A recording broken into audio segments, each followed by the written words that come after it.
Hello, everyone. Happy Thursday. It is our migraine strategy call day. I am Debbie Waidl. I am a certified migraine health coach specialist here to help you find ways to find your migraine freedom without having to use all the pills, all the quick fixes, all of the things that actually don't help you get to the end of your migraines. All they do is cover up that pain each and every time you do it. So we are here to talk to you today. I have a very special guest. Aliece is joining me today. Aliece is a graduate of the Freedom from Migraine Method and Destination Zero and has been graduated for 4 months. So welcome, Aliece. Thank you for taking some time out to chat with us. Hello, thank you for having me. Absolutely, absolutely. I'm just making sure we are good to go over here on Facebook. Perfect. I have my phone so I can see everyone's comments. Hello, Valentina. Hello, Nicole. Nicole, I love that you are always so on time. You were probably over there waiting for me because I was chatting with Aliece, so we were a minute late. Hey, Tammy, how you doing today? Thanks, everybody, for popping on. It's so good to see everybody. So, hello, Brenda. We got a full house here today. So please, as we go through this interview, if you have any questions for either one of us, please make sure that you put them in comments. Valentina is over there to help you out if I happen to miss something. But let me tell you a little bit about Aliece before we get started so you know who you're listening to today. So Aliece is married with one 8-year-old daughter and a 2-year-old dog. Mine's in the background hanging out listening to us today. She says she works a relatively very busy job. How about we put it that way? Busy and demanding job as an IT project manager for a large academic hospital. She loves being physically active, but migraines actually took that away from you for a while until you found the Freedom from Migraine protocol. And you also love cooking and reading. I'm jealous you love cooking. I wish I loved cooking. I do not. Yeah. I remember but good for you. That obviously is a great skill to have. I have a husband who loves cooking, so I don't know, maybe that's a better skill. It is. You're lucky. Absolutely. Oh, did we lose your sound there, Aliece? Oh, let me double check. Yep, I think that's so funny. You were fine 2 seconds ago. I think we lost your sound. Unless everyone else can hear. Hold on, it could be me. Let's do this. Last time I did that and I said that to somebody, it was me. Seconds why I disconnect. All right, can you guys hear me? Can you hear me, Aliece? No, I still can't hear you. You can hear her. Okay, so it's me on my end. I am so sorry, but when we even did this check before we started, and you gotta love it. I can hear you now. Okay, it was my end. So sorry. I don't know why that happened. We purposely get on early to make sure these things don't happen and look like you can tell we're live, right? You can tell we were 100% live here.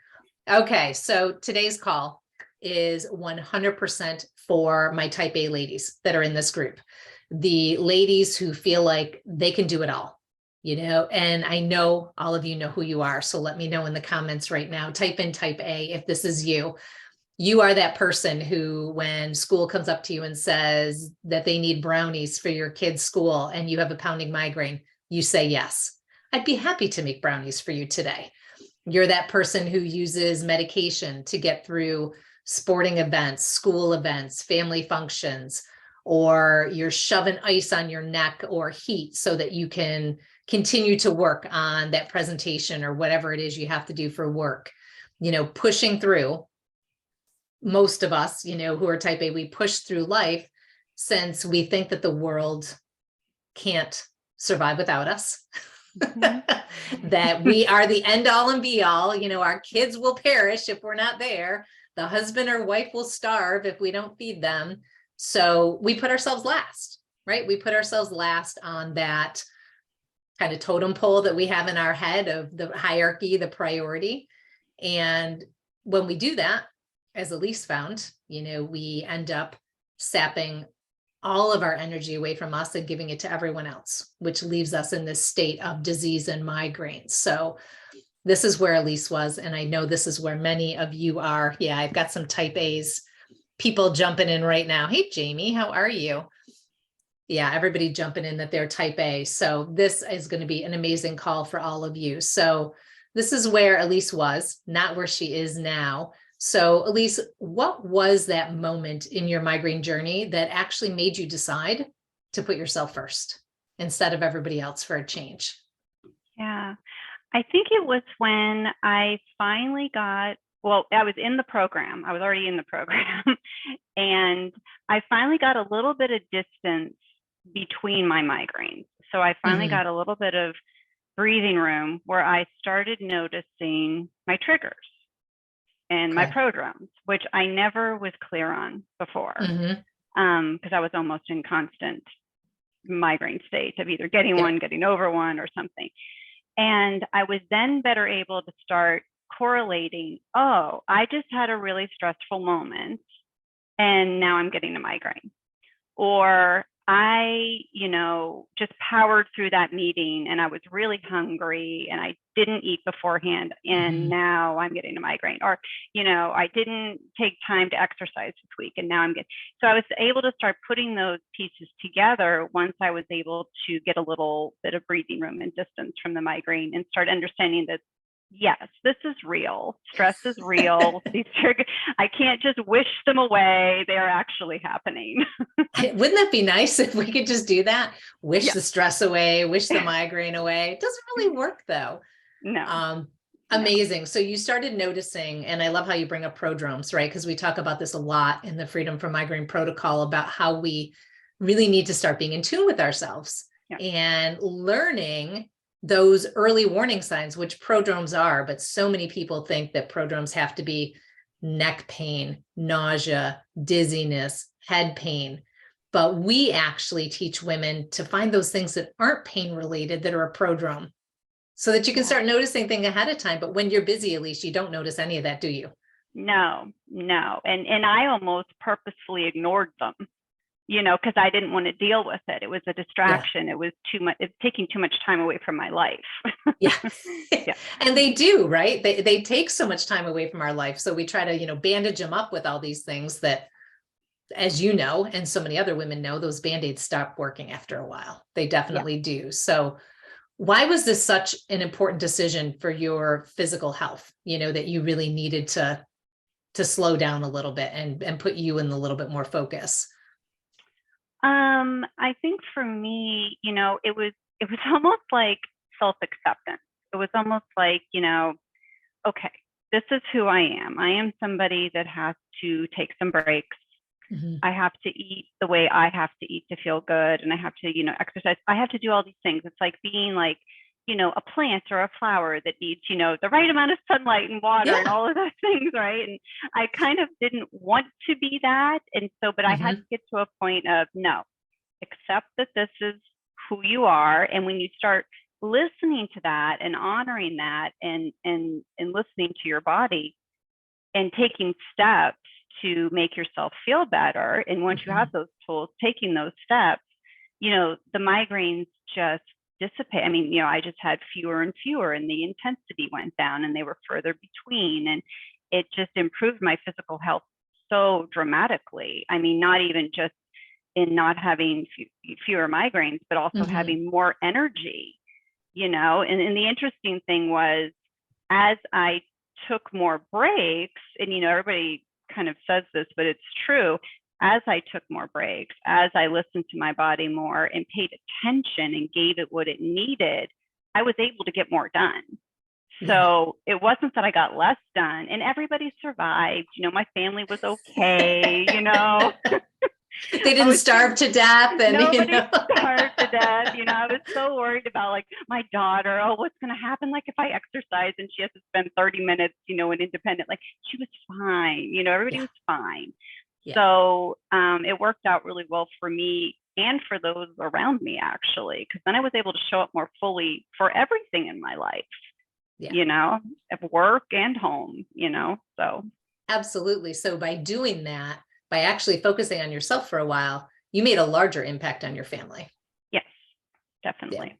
Which is amazing. And I love your plant analogy. I don't know why I love analogies, but I want people to think about this. You have, first of all, there's all different kinds of plants in the world, right? So every single plant needs to be taken care of differently. It needs different kind of soil. It needs a different amount of water, a different amount of sunlight. And this is part of the reason, plants, if we can compare them to people in migraines, this is why it's so hard for someone to go online and just try to Google how to end your migraines, because each one of you is different, just like a plant's different. So you really have to figure out what it is you need, how many breaks you need to be able to get through the day. And I'm just using breaks as a general term, but like how much exercise do you need? How much sleep do you need? What kind of food do you need? How do you need to balance your electrolytes? How do you need to manage your stress? And how everyone does that is different. Yeah. So we could sit here today, Aliece, and we could tell everyone exactly everything that you did, but it wouldn't make somebody else migraine free. Right. Right. The foundation would, that protocol and the foundation will, but every single step that you took is going to be totally different for each person because you figured out what it is you needed. Which I absolutely love. That it makes it a little more challenging, but it makes it so fun for me to be able to help each person piece that together and figure out exactly what it is they need. So we kind of hit on this a little bit, but what do you think was like the biggest thing? How did that decision really impact your life? You made that choice to, start thinking about you. You said your family didn't, I joke that your family didn't, get starved without you, but really, how did that impact your overall life? What is the difference now in comparison to before you did that for yourself? Well, so it wasn't a super easy transition. People did have to get used to kind of the new me or whatever, the me who now says, oh, I know everybody wants to eat at this restaurant, but MSG is a trigger for me. They use a lot of MSG. Can we eat at this place instead? Which is something I wasn't used to doing. I don't want to be a burden or, make people uncomfortable. So they had to kind of get used to, they had to make considerations on their side too, but they've gotten used to that. So, now I would And does anybody really mind that? Do they really mind? No, it's fine. There might have been a moment where it was like, I really wanted to go there. It's like, well, could you go there tomorrow when I'm doing X, Y, Z and you're on your own and you can go, oh yeah, that works, and everything's fine, and people get used to it. And, or friends I would go out with, who maybe we would typically have wine and I couldn't do that for a while. I still really can't do wine that much, but, that was hard at first to be the one not drinking and, but people get used to it, and so my life now just looks like me kind of doing what's right for me, and everybody else has been okay with that and adjusted accordingly, and it's okay. And I feel a lot better. I carve out time, daily around lunchtime, usually for exercise. I meditate at night. I, make sure I've got meals planned and things like that. And so my life it's very different, but it's also great because then I also get to travel more than I could before. I plan vacations now without a ton of fear. I used to be so scared, like, oh, how's this going to go and what's going to happen? And, I still have to plan, because I still have to consider the fact that, I'm a person who can get migraines. But there's just the fear has been so reduced, as well as my anxiety has gone down so much. Depression has gone down a lot. All of the mental things that we go through with migraines has decreased greatly, just by really listening to my body and what it needs and giving it what it needs. So absolutely. And also then it's really affirming then when you realize that, oh, the people in your life are going to show up. They're going to be okay. And they are going to support you in the end. Even if it's a little uncomfortable in the beginning, it's going to be okay, And I think that's an important point to make, is that there might be some discomfort in the middle, right? I'll use everyone's favorite as an example, right? We love sugar, right? Everyone loves sugar. There's no doubt. We all love it, but we all know there's no nutritional value to it. When we're eating, it's a treat. And for many, it is a migraine trigger without a doubt. So if you're someone that has to give up sugar, and again, I'm not saying everyone watching this has to, but if you are someone that has to, it might be a little bit uncomfortable in the beginning to do that. You miss it. It was part of a routine. Oh, I watched this TV show, I ate sugar, or this time of night I ate sugar, or I go to a birthday party, I ate sugar. But eventually, and I'm sure you can attest to this, Aliece, eventually it's like, okay, well, I have figured out a different way to live without that. And would I ever want to go back to the way I felt before when I did that thing, whether it's sugar or exercise or whatever it is, you all of a sudden realize how different life can look, and those changes that you made that may have seemed hard in the moment. Now you're like, oh my God, thank God I made those. Absolutely. Yeah. And it just becomes so easy after a period of time. Yeah. There's that hump, and then it gets much, much easier. Yeah. I think the hard thing is we all look at the big picture sometimes, right? Which is, we need to look at the big picture of life. But when you think, I want migraine freedom, what rolls through your head is, I have to change everything all at once. And that's not the case, right? We take it one step at a time. We take it one day at a time. We do it at everyone's own pace, what works right for you and what doesn't. And that's what makes it successful, is that you can take, one step at a time and not have to necessarily try to look 18 miles down the road. Just keep going, right? As long as we keep moving forward. So absolutely. Oh, I love it. Tammy says, I've never heard that was a trigger. So yes, Tammy, we'll make sure that we tag you on another training where we talk about insulin resistance, and how that impacts so many people who have migraines. So make sure that we, Valentina, I'm sure we'll get right on that for you. Hey, Sandy, get everybody here.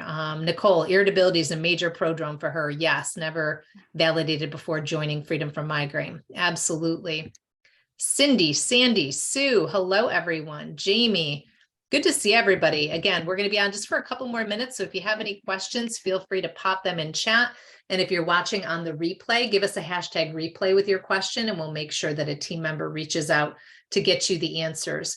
Also, Valentina is going to be dropping in chat Alice's story. So for those of you who would love to hear what her journey was like with migraines, we're going to make sure that we have that in the comments for you so that you can take a look at that. I know it's always really helpful to see yourself in someone when you're listening, to their journey, to be able to fully immerse yourself in that. So all right, Aliece, as we finish up here, someone who's 4 months graduated from the program and doing great. I love seeing that smile on your face. What would you like to tell the women that are watching now about self-care and migraines? What would you like them all to really walk away with knowing?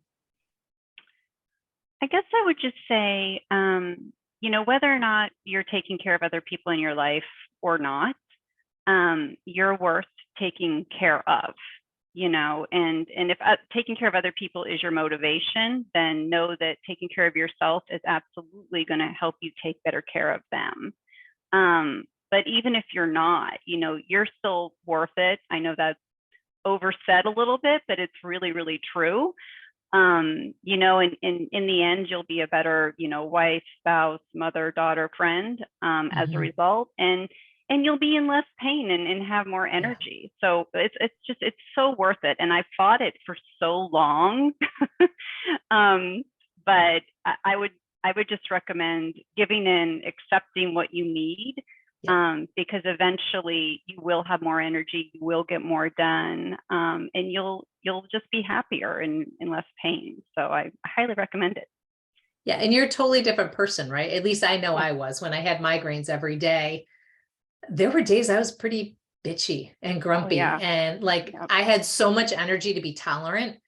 And then I'm like, I'm done. Because I'm in so much pain, my tolerance and I went as long as I could go, like biting my tongue, walking away from my kids, and they weren't doing anything wrong. They were being kids, but I just had no patience for it, and no patience for my husband. Like if he left socks on the floor, it was Armageddon.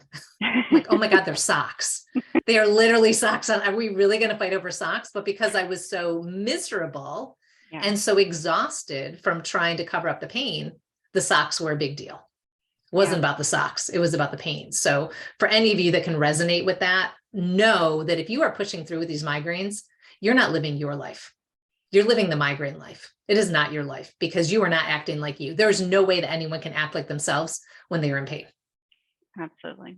You can fake it good, but I don't care. You can be the best actor or actress on the face of the earth, and you're not yourself if you're in pain. So oh, well, Aliece, this was wonderful. Thank you so much for sharing your time today. I really appreciate it. And I know everyone that is watching greatly appreciates all of your words of wisdom. And Man, I just love seeing you happy and enjoying life. Well, thank you. I owe it all to you. So thank you. Oh, you did the hard work. I was just here as the facilitator. You did the hard work. But it was a pleasure to watch every step of the way. And my favorite moment was at the end when you were packing for that long trip. I think you were going to see your mom. Is that right? Yes. Going to see your parents? Yes.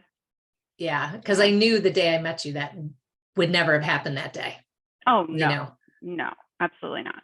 No. And that was so nice. You went with your daughter, I think, right? I did. And we're going again in a couple weeks. So yay. Yay. Yep. Yay. Oh, so exciting. So exciting. Well, thank you again. And thank you to everyone who took the time to jump on today. Again, this is our migraine strategy call. It happens every Thursday at 1 p.m. Eastern time. If we ever do have to change a time, because sometimes we do for our amazing teachers that we support, who we need to, or nurses or somebody who works during the day who can't come to us. Aliece works from home, so I think she's sneaking a little time for us right now. But sometimes we do change that time. You can always catch that time in the events. If you look at the events section in the Facebook group, it will always give you the most up-to-date time for every single call. Plus, if you go up to notifications and mark to be able to see notifications for every single thing that we post, you will get alerts the minute we start a live. So it will notify you and you can jump on at any point in time. So if you have any questions about that, let Valentina know. But again, thank you everyone for being here today. Here is to your migraine freedom, and we will see you in the group, everybody. Have a great day. Take care.